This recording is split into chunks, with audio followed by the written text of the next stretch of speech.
कुछ नाश्ता सब मिलल सबको एक उचित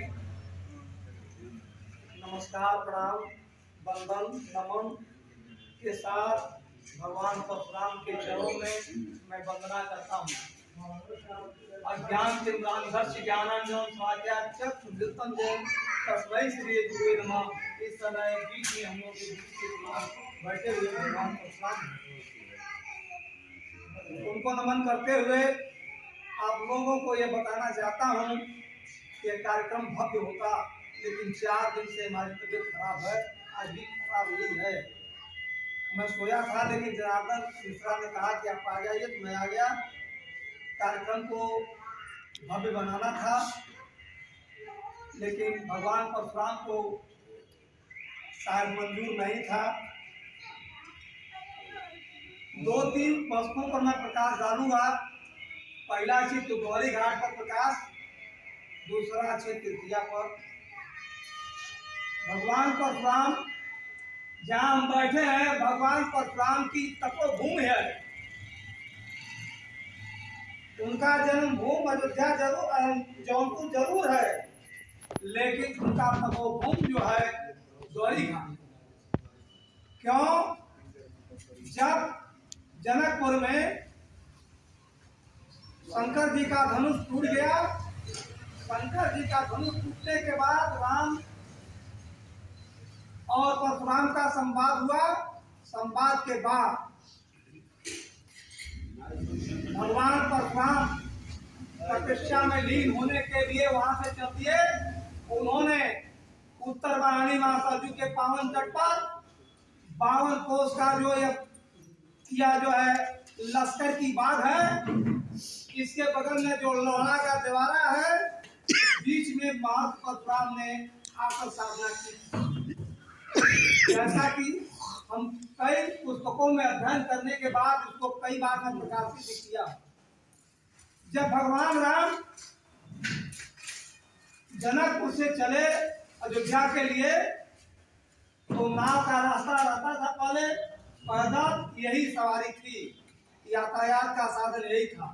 वो जब आए यहाँ पर, तो राम ने राम घाट पर स्नान किया और जानकी जी ने जानकी घाट पर स्नान किया और लक्ष्मण जी ने लक्ष्मण घाट पर, गौरी घाट में लक्ष्मण घाट भी है, इस स्थान पर लक्ष्मण जी ने स्नान किया।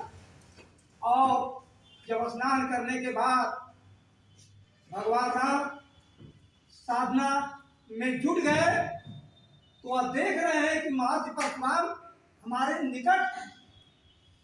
और इधर महर्षि परशुराम जब साधना में लीन हुए, कहे विष्णु के अवतार भगवान राम हमारे निकट है। और दोनों लोगों की साधना टूटती है और दोनों लोग वहां से चल देते हैं। राम घाट से राम जाते हैं और जो लोहड़ा दीवारा बोला जाता था, जो 52 बीघे का जो लश्कर का बाग था, जो इस समय नदी का रूप धारण कर लिया है, उस बाग में, उस जंगल में परशुराम जी तपस्या करते थे, वहां से वो चले। और दोनों लोग कहाँ आए? गौरी शंकर घाट पर। वहां उस दिन गौरी शंकर घाट पर नहीं था।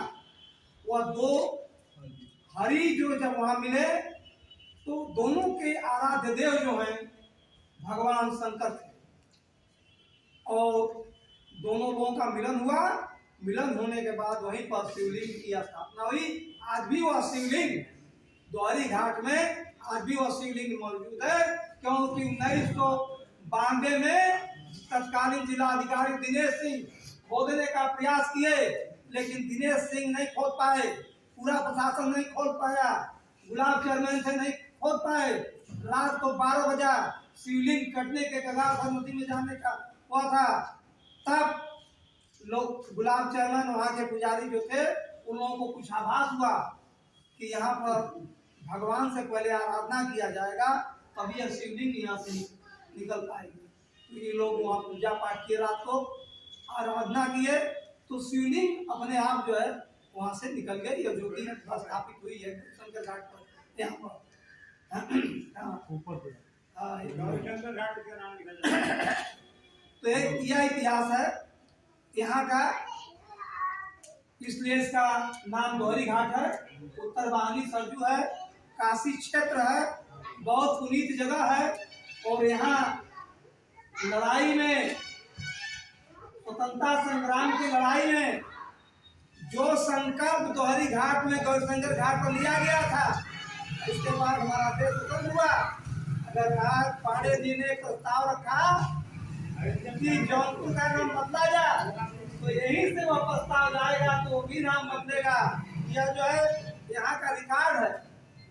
इसके साथ ही बंधुओं, तबियत खराब होने के नाते मैं ज्यादा बोल नहीं पा रहा हूँ, लेकिन इतना जरूर कहूँगा, जो पाला भारती भी हैं और देखिए यहाँ पर सतीश जी भी हैं, विनोद जी भी हैं, सबको मैं बताना चाहता हूँ कि भगवान परशुराम ब्राह्मण कुल भूषण जरूर थे, ब्राह्मण कुल में पैदा जरूर थे, लेकिन उन्होंने समाज के हर वर्ग के कल्याण के लिए काम किया। अक्षय तृतीया है, अक्षय तृतीया नाम दिया गया है जिस दिन जन्म हुआ था। प्रहलाद जी के माता पिता, बाबा सतीश के बाबा, विनोद के बाबा, ये जितने लोग हैं, अक्षय तृतीया के दिन शाम के समय लोटा में जल भरते हैं, कंधे पर कुदाल रखते हैं और वह जो है परास का फल लेते हैं, दही अक्षत मीठा पान लेकर के जाते हैं खेत में, खेत को जो है खोदते हैं, उनको चढ़ाते हैं, प्रणाम करते हैं। यह है अक्षय तृतीया, यह है परशुराम जी का जयंती। जिस जयंती के दिन, जिस दिन सभी लोग अपने खेतों पे पूजन करते हैं, तो सभी समाज के सभी लोगों के लिए, एक वर्ग के लिए नहीं, ब्राह्मण के लिए नहीं, सभी वर्गों के लिए अक्षय तृतीया के दिन यह काम होता है। साल भर लोग धन धान से पूर्ण होते हैं, अनाज का भी होता है, जो पूजा पाठ करते हैं। इस तरह से आप पूछेगा अपने पूर्वजों से अक्षय तृतीया के दिन, इसको अक्षय तृतीया को अखतिया कहते हैं लोग, क्या खरतिया का पूजा हो शादी का, यह है सब। तो बंधुओं, आप लोग बहुत समय से आए हुए हैं और पांडे जी ने बहुत कुछ बताया, राज ने बताया, और ज्यादा कुछ नहीं कहना है, या इतना ही कहना है। ब्राह्मण भाई है जो ब्राह्मण उचित कर्म करे, ब्रह्म को जाने। ये थोड़ा है कि आप भी मस्तक पर टीका लगाइए, आप भी जनेऊ धारण करिए, हिंदू अगर हम, ठीक है, तो आप भी ब्राह्मण है, सर्वश्रेष्ठ है, सारी व्यवस्थाएं आप दे सकते हैं। किसी के थोड़ा है कि ब्राह्मण अगर गलत काम करेगा, अनुचित वो करेगा, उसके बाद आप ब्राह्मण रहेंगे। जो भी समाज में सामाजिक का, समाज को जोड़ने का कार्य, अत्याचार के खिलाफ चढ़ने का कार्य जो भी करेगा वही ब्राह्मण है, वही पूजनीय है। तो मैं यही चाहूँगा कि भगवान परशुराम की आज अक्षय तृतीया के जन्मोत्सव पर हम यही संकल्प लेते हैं, और मैं खुद चलता हूँ, यही संकल्प लेता हूँ कि किसी भी व्यक्ति के खिलाफ अत्याचार न हो। अत्याचार के दमन भगवान परशुराम जी ने किया था, और इसीलिए लोग उनको आज याद करते हैं। तो नहीं, अब और सभी लोगों को याद करते हैं। महापुरुष थोड़ी थे वो अजर अमर देवता, जैसे हनुमान जी, 8-9 लोग जो भी भगवान के रूप में चाहे जैसे भी याद किए जाते हैं, वही एक ऐसा अजर अमर अजन्मा जो भी भगवान के रूप में जो भी आते हैं, वो भगवान परशुराम, उनका कभी क्षरण हुआ ही नहीं। जो भगवान परशुराम के बताए हुए आदर्शों पर चलेगा, उसका कभी नाश नहीं होगा। आज क्षरण मतलब अक्षय तृतीया का मतलब होता है कि जिसका क्षय न हो, कभी क्षय न हो।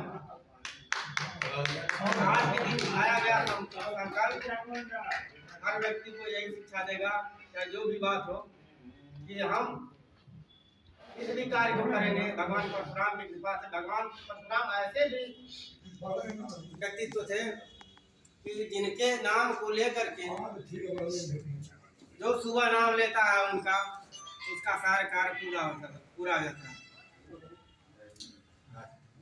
तो आस्था रखिए, विश्वास रखिए, और ये संकल्प लीजिए कि हम हर व्यक्ति को जोड़ने का कार्य नीचे स्टेज से ऊपर तक करें। जोड़ने का कार्य जो किया है वही ब्राह्मण है। ब्राह्मण को शिरोमणि